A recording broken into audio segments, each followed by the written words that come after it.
Par ce message du chef de l'État porté lors de la montée des couleurs ce matin, l'invite est à l'abnégation au travail et à la poursuite du combat contre l'impérialisme. Le capitaine Ibrahim Traoré s'est également prononcé sur les relations entre l'Afrique et la France en réponse aux propos du président français. On écoute un extrait. Je vous souhaite très bonne et heureuse année 2025 à travers vous donc à tout le personnel travaillant à l'institution présidente du Faso. Je souhaite que 2025 soit une année pleine de santé pour vous, votre famille et vos proches, pour que vous puissiez donner le maximum de vous-même dans le travail pour le bonheur de notre peuple. Que 2025 soit une année où vous verrez tous vos projets donc couronnés de succès, de prospérité et surtout que tout au long de l'année, que Dieu guide donc notre action, nous protège et veille sur nous. Je souhaite aussi rappeler à tout un chacun que la lutte contre l'impérialisme doit être donc intégrée dans nos gènes maintenant. Ça doit être une lutte qui se mène de façon implacable et tous les jours. Parce que beaucoup de gens n'ont pas compris ce que c'est que cette lutte jusque-là. Nos vaillantes forces combattantes sont sur le terrain. Ils mènent le combat contre les valets manipulés, ces criminels qui écument nos campagnes tous les jours et tiennent bon pour amener la paix dans notre cher Faso. Autant ils le font, nos masses populaires laborieuses, que sont les agriculteurs, les éleveurs, se battent aussi également pour qu'on puisse atteindre l'autosuffisance alimentaire à travers donc l'accompagnement de tous les techniciens du ministère de l'Agriculture. C'est très important. Et autant qu'eux aussi se battent dans l'administration, nous devrons nous battre pour changer de mentalité.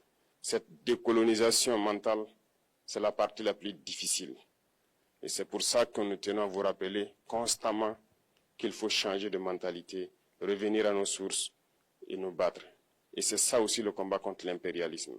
Toutes les occasions nous sont offertes pour pouvoir comprendre l'impérialisme, ses manifestations.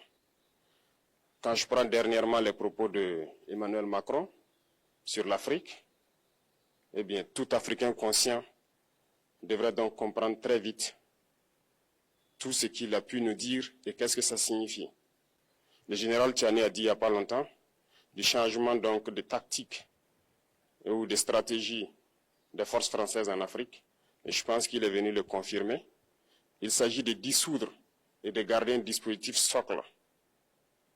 Et Emmanuel Macron l'a si bien dit qu'on ne peut que le remercier pour cette sincérité, même si certains ont voulu mettre la poudre aux yeux de leur population, mais la réalité finit par rattraper aussi. Ils ne partiront pas de certains pays, ils ont juste dissous le dispositif. Vous ne les verrez plus dans des bases, mais dans les ambassades, ils seront là. Ils vont constituer des sociétés de sécurité pour sécuriser leurs sociétés qui existent dans ces pays-là. Mais les soldats seront là, mais vous ne les verrez plus en tenue ou rassemblés dans des bases. C'est tout ce que ça veut dire. Ils vont se réorganiser, mais seront là. Il a parlé de politesse vis-à-vis de certains chefs d'État en leur donnant la primauté d'annoncer donc la rupture ou le départ des forces françaises. Ça nous importe peu, on peut dire, mais tout ce que nous savons, c'est que si vous voulez une rupture avec ces forces impérialistes, c'est simple, on dénonce les accords. Tout commence par là-bas. Et je pense que l'exemple du Tchad, en tout cas, est palpable. Ils ont commencé par dénoncer les accords. Sinon, si on ne dénonce pas les accords, juste dire que les bases quittent, on n'a rien fait. Parce que le problème se trouve dans les accords coloniaux de défense qui ont été signés depuis l'indépendance. Le plus dangereux n'est pas ceux-là que vous voyez dans les bases. Le plus dangereux, ce sont les conseillers militaires. Les conseillers militaires existent dans tous ces pays. Ils ont existé au Burkina aussi jusqu'en fin 2022, jusqu'à ce que nous prenions nos responsabilités. Et qui sont ces conseillers militaires? C'est ceux-là qui sont censés mettre en pratique la politique de la France ici. Ils doivent travailler à rendre nos armées très faibles pour que la France puisse toujours avoir l'argument d'exister ici. Sous Blaise Compaoré, ils avaient réussi. Nos sentinelles prenaient donc la garde avec des bâtons. C'est ça que la France veut de nos armées. Lorsque nous arrivons à cette étape, nous n'avons pas le choix que de vouloir qu'ils viennent s'installer. Mais l'armée burkinabé a réussi à un moment donné à se débarrasser des conseillers militaires. Malheureusement, je pense qu'en 2019, après l'opération Otapouanou, où ces Français ont vu que l'armée burkinabé a encore une capacité de réagir au terrorisme, ils ont appelé le chef d'état-major en France, ils l'ont instruit de reprendre les conseillers militaires dans toute la structure. Eh bien, il n'a pas accepté, mais au retour au pays, les politiques l'ont instruit d'accepter les conseillers militaires.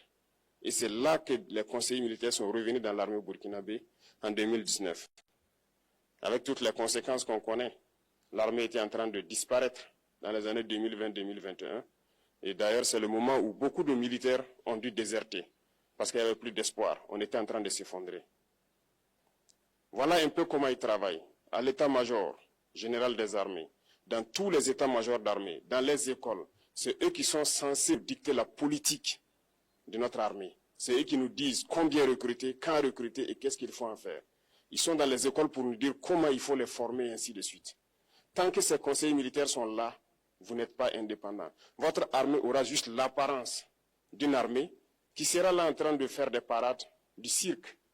Mais lorsque viendra la guerre, vous vous rendrez compte que la parade, c'est une chose, mais la guerre, c'est une autre chose. Il faut rompre les accords. C'est la seule façon d'avoir une armée indépendante et se construire, être fort. Mais beaucoup de gens ne le comprennent pas peut-être. Et même avec ces accords, la France choisit dans nos États des élèves officiers pour aller les former. C'est à travers ces mêmes accords.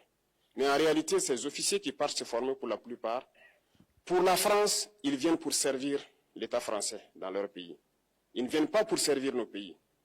Ils les forment pour qu'ils viennent servir les intérêts de l'État français. J'en veux pour preuve. Lorsque nous nous sommes révoltés, beaucoup d'officiers au Burkina qui ont été formés en France ont été immédiatement contactés pour leur dire que c'est le moment de se mettre en action parce que vous avez été formés pour ça, pour servir les intérêts de la France. La plupart de ces officiers nous ont rendu compte, nous avons pris acte et nous continuons de suivre. Lorsque un officier formé en France arrive dans son pays et par malheur meurt soit par accident ou bien sur le champ de bataille, en France, il y a une nuit d'hommage aux morts dans l'armée, comme partout ailleurs. À la nuit d'hommage aux morts, on cite le nom de l'officier en question et on dit « mort pour la France ». Il ne le forme pas pour servir son pays, il le forme pour servir leur État. Et dans beaucoup d'États africains, il y en a plein de ces officiers. Combien sont patriotes, Dieu le sait.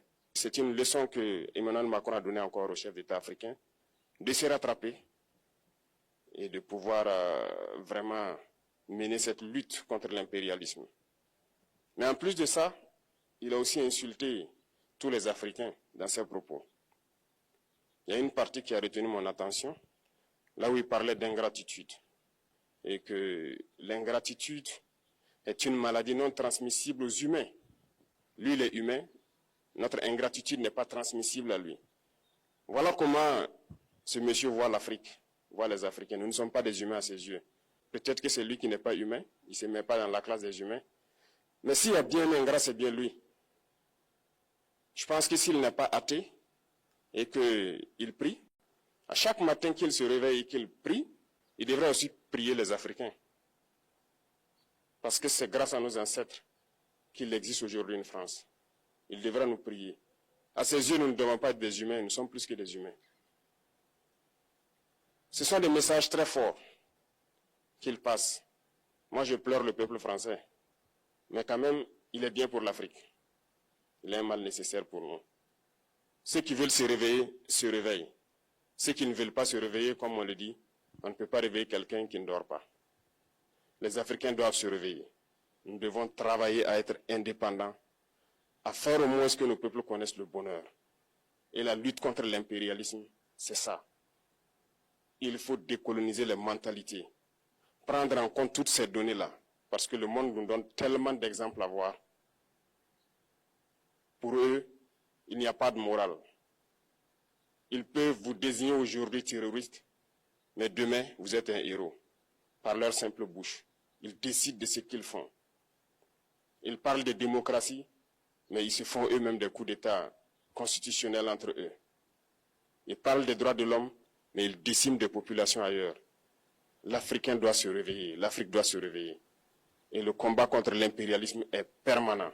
Et je vous invite à incorporer ce combat, à travailler en sorte que nous soyons réellement indépendants, que nous soyons autosuffisants et que nous puissions nous développer, connaître le bonheur, ce à quoi notre peuple aspire. Merci, je vous souhaite une très bonne journée, une très bonne semaine et une très bonne année. Et que, à la fin de cette année 2025, en faisant la rétrospective, nous devrons nous dire que nous avons apporté un grand plus à notre nation. Merci beaucoup à tous, que Dieu vous bénisse et que Dieu protège notre chère patrie. La patrie ou la mort, nous vaincrons.